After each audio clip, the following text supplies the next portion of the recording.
Deus, as crianças estão aí com o material. Evangelho de João, nós vamos então retornar as nossas mensagens no Evangelho de João. Irmãos, eu particularmente tenho me surpreendido sempre que leio este Evangelho e como a palavra de Deus é realmente profunda, né? E rica. O versículo é o versículo 12 em diante. Evangelho de João, capítulo 12, versículo 37. Versículo 12 não, versículo 37 até o 50. João 12, 37 a 50.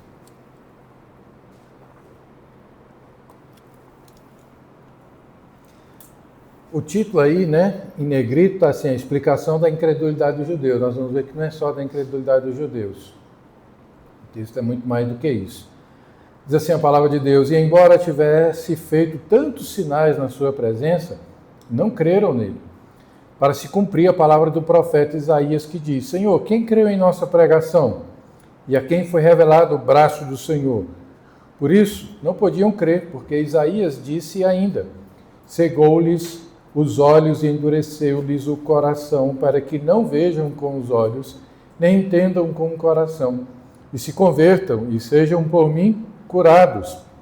Isto disse Isaías, porque viu a glória dele e falou a seu respeito. Contudo, muitos dentre as próprias autoridades creram nele, mas por causa dos fariseus não o confessavam, para não serem expulsos da sinagoga, porque amaram mais a glória dos homens do que a glória de Deus.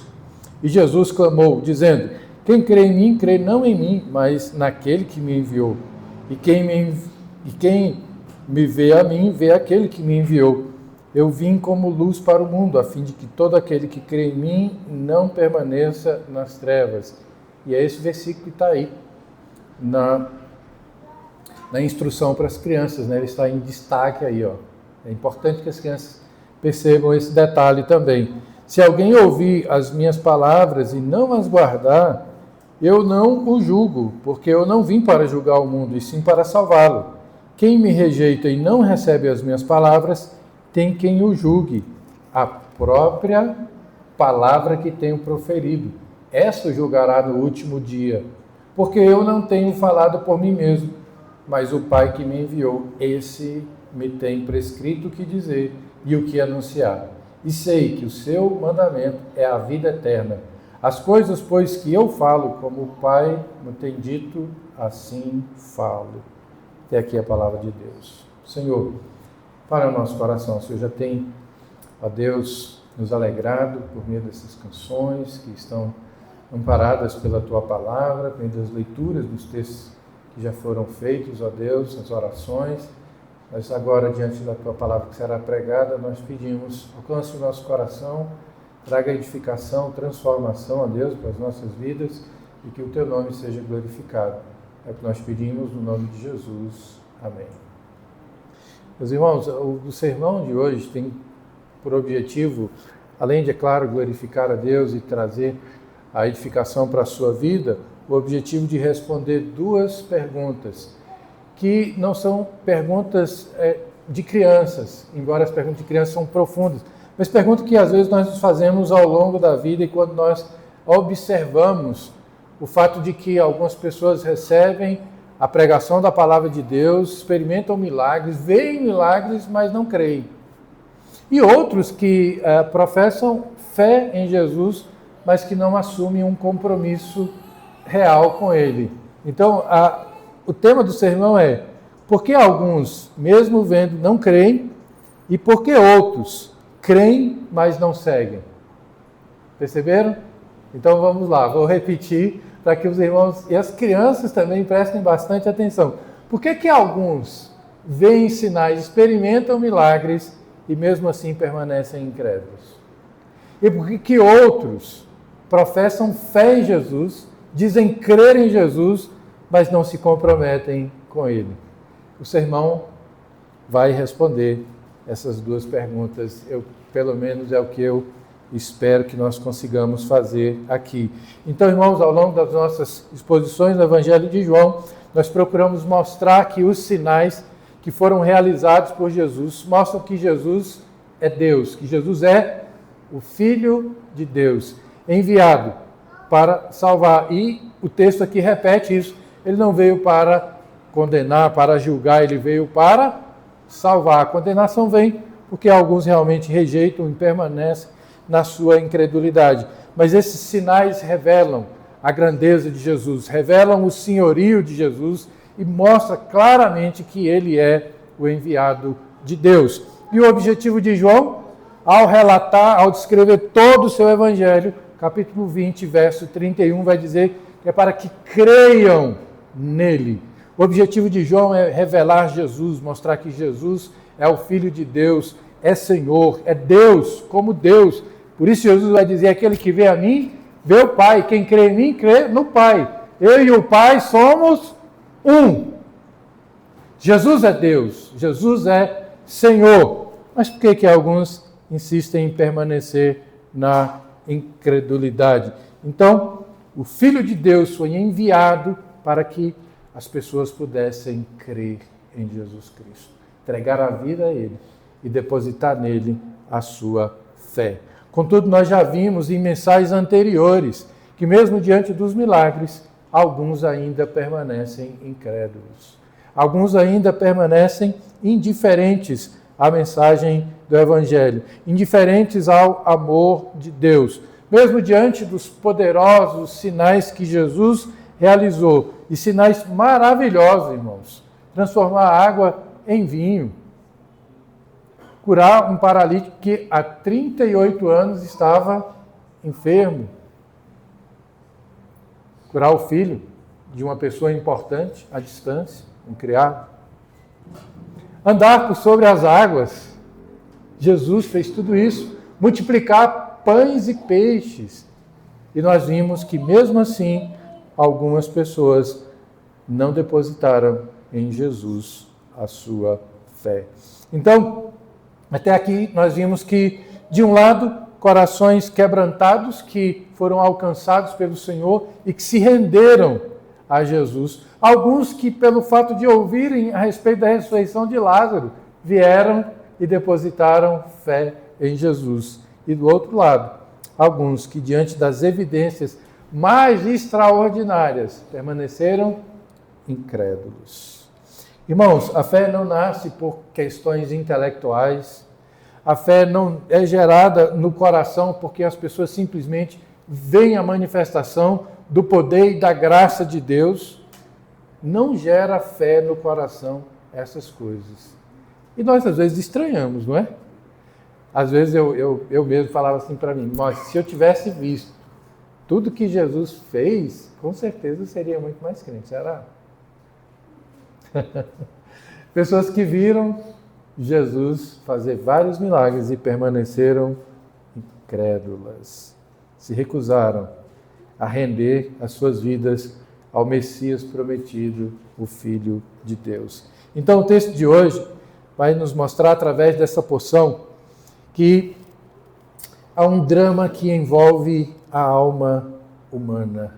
Há um drama que envolve o coração humano que nenhum de nós é capaz de penetrar, senão o próprio Espírito Santo. Somente o Espírito Santo é capaz de alcançar o coração da pessoa mais incrédula, que a gente possa imaginar e gerar fé naquele coração. Por outro lado, nós vamos perceber, irmãos, que também não basta ser convencido por questões racionais a respeito da fé e professar uma fé que não seja genuína, que está muito mais relacionada à questão da credulidade do que propriamente de uma fé que confia a vida aos cuidados do Senhor. Então o texto vai nos confrontar e mostrar duas realidades dolorosas e desafiadoras. Duas realidades dolorosas e desafiadoras. Primeiro, a incredulidade obstinada daqueles que rejeitam a verdade e a acomodação silenciosa daqueles que dizem crer, mas cujos corações permanecem presos no aplauso do mundo. Aqueles que rejeitam a verdade permanecem incrédulos, porque rejeitam a verdade, e aqueles que abraçam parcialmente uma fé silenciosa, sem compromisso, sem envolvimento, sem dar publicidade a esse compromisso com Cristo. Então, com a graça de Deus, irmãos, nós precisamos da graça de Deus.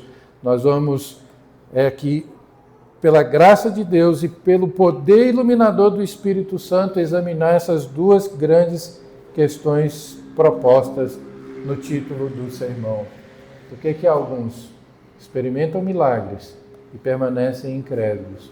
E por que outros professam uma fé superficial sem assumir um compromisso genuíno com Jesus? Primeiro, porque alguns permanecem incrédulos mesmo tendo visto sinais. Veja aí os versículos 37 até o 40. Mesmo tendo feito tantos sinais diante deles, eles viram, não criam nele. Por isso, não podiam crer, porque Isaías disse ainda: cegou-lhes os olhos e endureceu-lhes o coração. O Evangelho de Marcos também registra essa menção que é feita ao profeta Isaías, e alguns permanecem incrédulos pela dureza do coração. Irmãos, a primeira questão aqui é que não basta ter uma abundância de evidências para que as pessoas creiam em Jesus, porque eles viram, eles experimentaram. Imagine nós, diante de tudo que esse povo viveu. Irmãos, e é milagroso perceber tudo que Jesus fez. E por outro lado, a gente se pergunta como as pessoas podem, mesmo assim, permanecerem incrédulas. Conhece gente assim? Eu conheço, você conhece. Pessoas que desfrutam da graça de Deus. Pessoas que Deus trouxe livramento para a vida delas. Pessoas que viram Deus agir de forma muito clara. Sei lá, talvez trazendo a restauração de um ente querido, livrando de um acidente, poupando a vida daquela pessoa. Muita gente diz: olha, se não fosse Deus, eu teria partido dessa para melhor. Talvez alguma situação de enfermidade, Deus foi gracioso em reverter. E a gente pergunta: mas por que você não entrega a sua vida a Jesus? A pessoa permanece incrédula, permanece descrente. Gente que foi ensinada a respeito do Evangelho desde cedo, mas permanece incrédula, permanece indiferente à mensagem do Evangelho. Então não basta ter abundância de provas, não basta ter evidências. E tem muita gente hoje que defende o cristianismo pelas evidências. Eles vão buscar evidências para comprovar aquilo que eles creem. Evidências não são suficientes para gerar fé no coração humano. Por mais que elas sejam verdadeiras, por mais que elas sejam abundantes, nós podemos olhar para a criação, por exemplo, e ver na criação a evidência da existência de Deus. Para nós que cremos, a gente não consegue entender por que algumas pessoas olham para a criação e não conseguem compreender sequer que tem um Criador. Elas permanecem incrédulas, com todas as evidências. Então Jesus operou curas, transformou realidades quando transforma a água em vinho, manifestou o poder do reino de Deus de forma pública. E com certa frequência, irmãos, do capítulo 1 até o capítulo de número 12, nós temos aqui o relato do ministério público de Jesus, com vários milagres, com várias manifestações da sua graça, do seu poder, da sua misericórdia, e mesmo assim há aqueles que permanecem incrédulos. Aqui, as evidências esbarram na dureza do coração, que permanece incrédulo. Isso nos ensina, irmãos, que milagres, evidências externas, jamais são capazes de gerar fé salvadora. Por isso que algumas pessoas simplesmente admiram, não é? Ficam admiradas como Deus realizou algo na vida de alguns, como Deus foi bondoso, mas elas ficam apenas no campo da admiração. O ser humano natural não é um observador neutro das provas de Deus que está aí. É alguém espiritualmente morto em seus delitos e pecados. E é por isso que só Jesus, só a ação do Espírito Santo pode mudar essa condição do coração humano. A incredulidade judaica aqui não pega Jesus de surpresa, não pega Deus de surpresa. Jesus já sabia disso e o texto aqui de João é claro em trazer para nós aquilo que o profeta Isaías já havia anunciado. Em 53:1, Isaías diz assim: quem creu em nossa pregação? Quem foi que creu? Mostrando que a rejeição do Messias já estava prevista. Que o Evangelho seria ofertado, que o Evangelho seria anunciado de forma graciosa, mas mesmo assim seria rejeitado. No capítulo 6 de Isaías, a partir do verso 9, diz assim, a respeito da comissão do profeta, e ele decreta aqui o endurecimento judicial dessas pessoas. Quando Isaías diz: cegou-lhes os olhos e endureceu-lhes o coração. Irmãos, muita gente usa esse texto para dizer assim, olha como Deus, fez isso, Deus é mau. Não é que Deus é mau aqui, irmãos, não é isso. É claro que nós não conseguimos compreender isso plenamente, mas a ideia aqui é de que Deus está entregando essas pessoas a um ato judicial pela própria condição do coração pecaminoso. O que Deus está dizendo aqui é que elas permanecerão incrédulas diante dessa evidência e que Ele manifestará o seu juízo num ato judicial solene, no qual Deus entrega soberanamente o pecador endurecido aos seus próprios desejos e à rebeldia que ele mesmo escolheu abraçar. O que Deus está fazendo aqui nada mais é do que trazer o julgamento sobre a condição permanente dessas pessoas no pecado. Pessoas endurecidas pelo próprio pecado, que vivem segundo a inclinação do seu próprio coração. Por isso elas permanecem indiferentes ao Evangelho. Aqui, a incapacidade do ser humano de crer por si mesmo no Senhor. Precisamos reconhecer que a incredulidade é a condição natural do coração humano. Nós nascemos incrédulos. E se não é o Espírito Santo para gerar fé no nosso coração, daí muita gente não entende. Nós cremos na aliança, batizamos os nossos filhos, mas nós cremos que quem vai convertê-los é o Espírito Santo. É o Senhor. Se o Senhor não fizer essa obra, nada feito. Entende? O homem por si mesmo é incapaz de crer. Sem a graça regeneradora do Espírito Santo, nenhum ser humano tem autonomia espiritual para se inclinar voluntariamente para o Senhor. Nenhum. A Bíblia diz que Deus olhou do céu e não viu nenhum justo sequer. Nenhum justo sequer. Paulo vai dizer que todos pecaram e são carentes da graça de Deus. Embora estejamos diante de um mistério profundo, a palavra nos assegura que a condenação justa recai inteiramente sobre aqueles que amam o pecado. Deus é perfeitamente justo em seus juízos. Deus não está sendo injusto ao condenar aqueles que permanecem na incredulidade. Deus apenas está dando a sentença que lhes cabe pela vida que levaram mergulhada no pecado.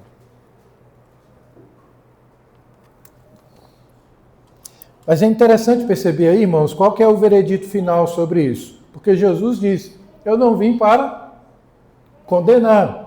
Vamos ver aí a partir do versículo 47.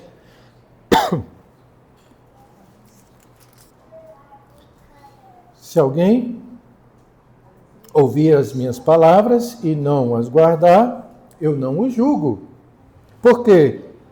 Eu não vim para julgar o mundo, e sim para salvá-lo. Quem me rejeita e não recebe as minhas palavras, tem quem o julgue. Quem é que vai julgar? O que Jesus está dizendo aqui? A própria palavra que tenho proferido. Essa o julgará no último dia. Porque eu não tenho falado por mim mesmo, mas o Pai que me enviou, esse me tem prescrito o que dizer e o que anunciar. Ou seja, eles estão condenados pela própria palavra de Deus. Então o Evangelho, irmãos, ele é tanto para a salvação quanto para a condenação. Uma vez que o Evangelho é rejeitado, e é claro, a pessoa permanece em rebeldia em relação a Deus, ela já está debaixo do julgamento do próprio Evangelho. É o poder da palavra de Deus que estabelecerá o critério de julgamento. E é interessante perceber isso porque o Evangelho é proclamado para todos. Mas vejam, o próprio Jesus disse, aqueles que me rejeitam, que rejeitam a minha palavra, estão debaixo do juízo da própria palavra que eu proferi. A palavra que ele proclamou não é uma sugestão neutra. Ela é o critério absoluto de julgamento, é o padrão mais alto estabelecido por Deus para julgar. Deus julgará por meio da sua palavra. Então, o critério é objetivo, não é objetivo. Entende? Deus estabeleceu um critério absoluto pelo qual julgará as pessoas. Quem crê e recebe o Evangelho não passa apenas da morte para a vida, mas também será absolvido da sua culpa, porque Jesus coloca sobre nós a sua justiça. Jesus nos inocenta e nos acolhe agora como filhos de Deus. Então, esse é um aspecto muito importante, irmãos. Somos adotados e saímos da nossa condição de condenados. Agora nós somos absolvidos pela obra redentora de Cristo Jesus.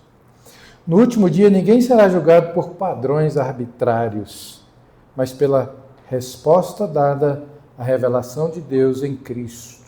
Rejeitar o testemunho das Escrituras é rejeitar o próprio Pai. Quem deu os mandamentos? O Pai, lá no Antigo Testamento. E Jesus está dizendo aqui, eu não estou trazendo nada novo para vocês. Eu estou trazendo apenas os mandamentos que meu Pai já prescreveu e estou anunciando. Portanto, todos nós estamos debaixo do jugo da palavra. Irmãos, vejam, o que está sendo colocado aqui é que eles permanecem incrédulos por causa da condição do coração endurecido. Ver sinais, experimentar milagres, talvez, quem sabe, ter sido instruído desde cedo, mas permanecer incrédulo é sinal de um coração que não foi transformado pela graça do Senhor. E é por isso que alguns permanecem incrédulos, mesmo vendo sinais, mesmo ouvindo a palavra, mesmo desfrutando em alguns momentos da graça de Deus, permanecem incrédulos. Mas a segunda pergunta, por que alguns creem, mas não se comprometem? Não é interessante perceber? A gente às vezes se faz essa pergunta. Bom, tem aqueles que experimentam e não creem, e por que alguns creem, mas não se comprometem com o Senhor? Vamos lá. E aí os versos 42 e 43 diz, apesar disso, até muitos dos principais creram nele. Olha só, você tem aqueles que permanecem incrédulos, mas você tem agora pessoas aí da liderança, pessoas proeminentes, pessoas importantes, que creem, né? Dizem crer aqui os principais, mas por causa dos fariseus, olha aí, por causa dos fariseus, não o confessavam. Vem entrar duas questões que eu quero argumentar com os irmãos. Para quê? Para não serem expulsos da sinagoga, porque amavam mais a glória dos homens do que a glória de Deus. Creem, mas não se comprometem. Por quê? Duas questões, irmãos. Temor aos homens e amor às glórias do mundo. São as duas questões que fazem com que muita gente que falam que creem em Jesus, mas não se comprometem com Ele. Temor ao que os homens podem lhe fazer e amor às glórias do mundo. Essas duas questões estão envolvidas aqui à luz desse texto. E aí isso revela para nós a natureza de uma fé superficial, de uma fé falsa. O texto avança aqui porque é um grupo desconcertante diante do que nós temos aqui. Porque são pessoas proeminentes, são pessoas que frequentavam a sinagoga, são pessoas influentes, são pessoas de destaque, e eles mesmos vão dizer que creem em Jesus. Verso 42 diz que eram os principais que creram nele. Eles tinham convicção intelectual, sabiam dessas verdades, conheciam a tradição religiosa, porque eles conheciam o Antigo Testamento. E aí os fariseus, irmãos, eram um grupo que zelava muito pela pureza religiosa. Então eles conheciam bem os rituais, conheciam bem o Antigo Testamento, conheciam toda a lei, não eram pessoas desinformadas. Mas mesmo assim, eles não assumem um compromisso real com Jesus. E o texto aí diz que eles tinham medo de serem expulsos da sinagoga.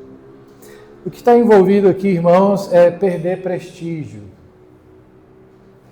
É perder um lugar de proeminência na sinagoga. Está aqui em questão é perder a aprovação dos homens. É de alguma forma tentar conjugar, bom, eu estou querendo crer, mas ao mesmo tempo eu não posso tornar isso público porque isso trará para mim alguns prejuízos, dentre eles o ser expulso da sinagoga. Imagine para alguém daquele tempo, que frequentar a sinagoga era um dos lugares mais importantes da época. Ser o fariseu era fazer parte do grupo de destaque daquele tempo. Tinha uma proeminência social. Lembra de Nicodemos, que compunha o sinédrio dos fariseus, composto pelos 70? Era alguém que legislava a respeito das leis da época, era alguém destacado, era alguém bastante conhecido na comunidade. Então, ele ficou aqui, esses religiosos ficaram desconfortáveis entre professar a fé em Cristo e manter o prestígio, manter o apreço dos outros. Por isso, irmãos, muita gente diz professar a fé em Jesus, mas não assume esse compromisso com Ele. Há esse temor em relação aos homens. Poxa, eu vou professar a fé em Jesus, na faculdade vou perder um pouco dos meus amigos. O que meus amigos vão pensar de mim? Eu vou professar a fé em Jesus Cristo e o que meu chefe vai dizer?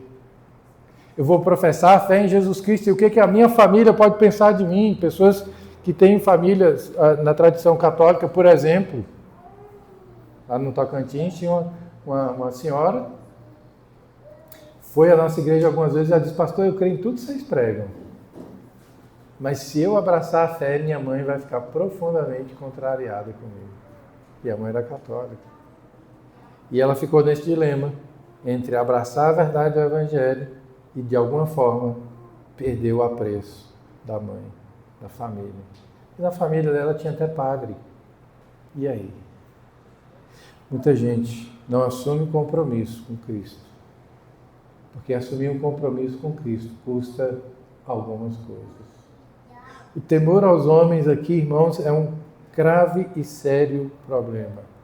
Nós, às vezes, temos muita dificuldade com o temor dos homens, porque estamos preocupados com o que as pessoas vão pensar de nós, estamos preocupados com o que vão achar de nós, estamos preocupados com a impressão dos outros sobre nós e tememos o que as pessoas podem nos fazer.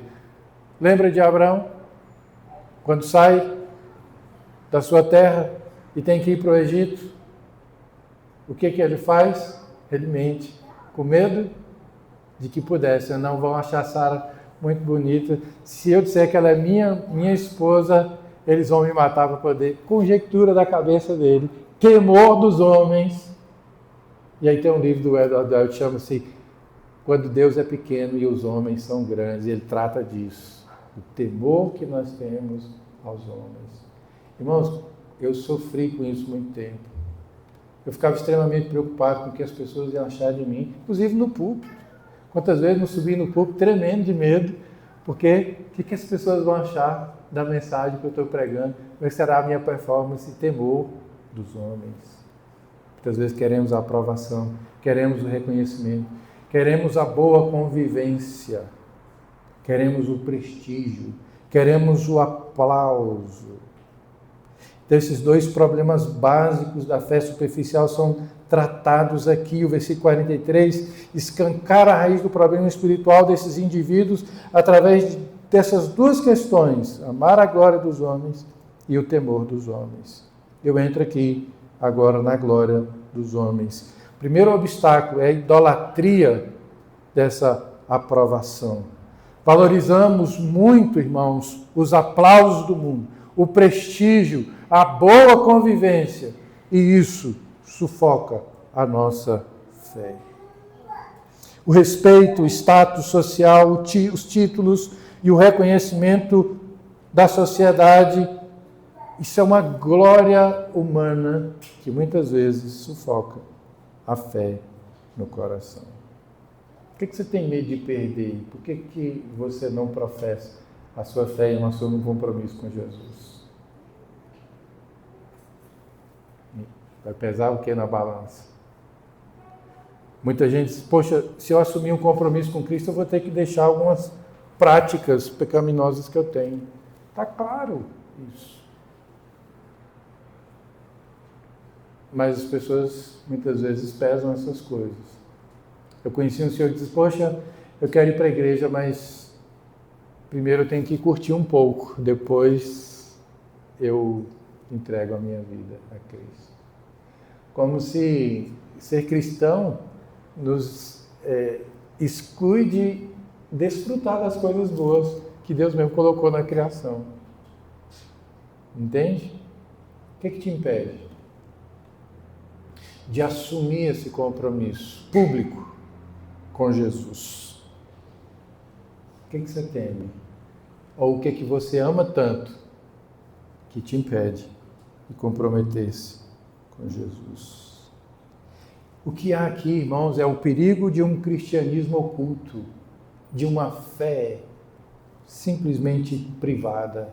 Eu vi muitos artistas na internet, talvez vocês tenham visto, que são pessoas famosas no mundo, mas que não professam a fé publicamente, porque eles dizem, não, a minha fé é uma coisa privada, é uma coisa minha, particular.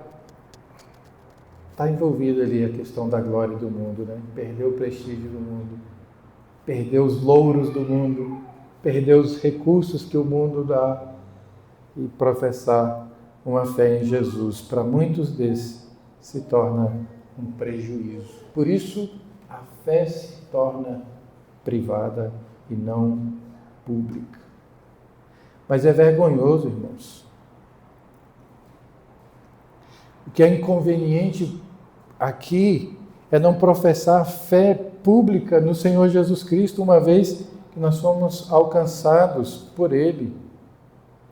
Mas muita gente permanece presa no seu profissionalismo, nas suas influências e naquilo que o mundo aparentemente oferece. A gente que idolatra a opinião pública. Por isso que todos nós gostamos de um likezinho, né? Mas tem gente que idolatra isso, porque isso se tornou o alvo da vida dela. Precisamos examinar os nossos corações para ver quantas vezes deixamos de nos posicionar a respeito da verdade, para poder manter o prestígio. Bom, eu não posso falar porque senão eu perco o prestígio das pessoas. É diferente da gente buscar sabedoria em Deus para falar nesses ambientes, que a gente sabe que há uma dificuldade hoje de falar de Cristo nos ambientes públicos, mas é diferente de esconder a nossa fé e de não professá-la publicamente. A gente sabe que há esse perigo nos nossos corações. Muita gente, com isso, deixa de defender os padrões de Deus e se cala e assume uma postura silenciosa diante do medo que nutre em relação aos outros. O temor dos homens é uma armadilha que paralisa o testemunho cristão. Pois, irmãos, por isso que o Evangelho é maravilhoso, porque o Evangelho nos confronta, o Evangelho nos inquieta, o Evangelho nos coloca contra a parede e nos chama a um posicionamento. Tem uma canção antiga, mas que diz assim: de que lado você está? De que lado você quer ficar? Não dá para ficar em cima do muro. Não tem como termos uma fé que nos deixe na neutralidade. Quem enxerga a excelência de Cristo está disposto a perder o mundo. Quem enxerga a sublimidade de Cristo considera tudo como perda. Eu gosto muito quando Paulo diz: considero tudo como esterco, por causa da sublimidade de Cristo Jesus. Só pela graça que nós podemos enxergar a grandiosidade e a sublimidade de Cristo Jesus. Contanto, irmãos, que nós ganhemos o Salvador, nada mais deve ser tão importante para nós, porque o Senhor do universo já nos alcançou por sua graça e por sua misericórdia. Isso deveria ser o que mais importa para nós, mas nem sempre é assim. Bom, vamos tentar fechar aqui. Eu espero ter respondido essas duas questões. Por que alguns permanecem incrédulos? Por causa da dureza de seus próprios corações. Só Deus, por sua graça, é capaz de reverter a situação. Por que alguns creem, mas não assumem esse compromisso público com Jesus? Porque têm temor aos homens e amam mais as glórias do mundo. Então, é o que nós vimos através dessa passagem, que a incredulidade humana se manifesta dessas duas maneiras que são trágicas, irmãos. Se na rejeição aberta e endurecida daqueles que fecham os olhos para a luz, seja na fé superficial, acovardada, daqueles que reconhecem a verdade com os lábios, mas amam muito mais os aplausos do mundo do que a cruz de Cristo. E diante desse cenário, como podemos responder positivamente à graça de Deus? Como é que você e eu respondemos positivamente à graça de Deus? Pedindo ao Senhor força, misericórdia, para abandonarmos toda a autoconfiança em nós mesmos, para abandonarmos a impressão de desfrutar dos aplausos e das coisas que esse mundo passageiro, terreno e efêmero pode nos oferecer, e clamando pela misericórdia do Deus soberano, ou seja, não é simplesmente pelo meu próprio esforço, mas pela graça de Cristo na minha vida, me dando condições de responder positivamente a Ele. Respondemos também rompendo com essa idolatria do nosso coração, que quer a aprovação humana, que quer os aplausos, e devemos assumir publicamente, com coragem e com ousadia, a fidelidade no senhorio de Cristo nas nossas vidas. Irmãos, isso aqui não é fácil para nenhum de nós. Nenhum de nós. E nenhum de nós pode ter essa fé no estalar de dedos. Só o Espírito Santo pode gerar essa convicção no nosso coração. Mas o nosso papel é clamarmos pela graça de Deus e anunciarmos o Evangelho, para que por meio do Evangelho nós tenhamos, pela graça de Deus, a condição de assumir esse compromisso público com Jesus. Que o Senhor nos abençoe e seja gracioso para conosco. Amém? Queridos, vamos louvar a Deus com mais esse último cântico. Vamos ficar em pé.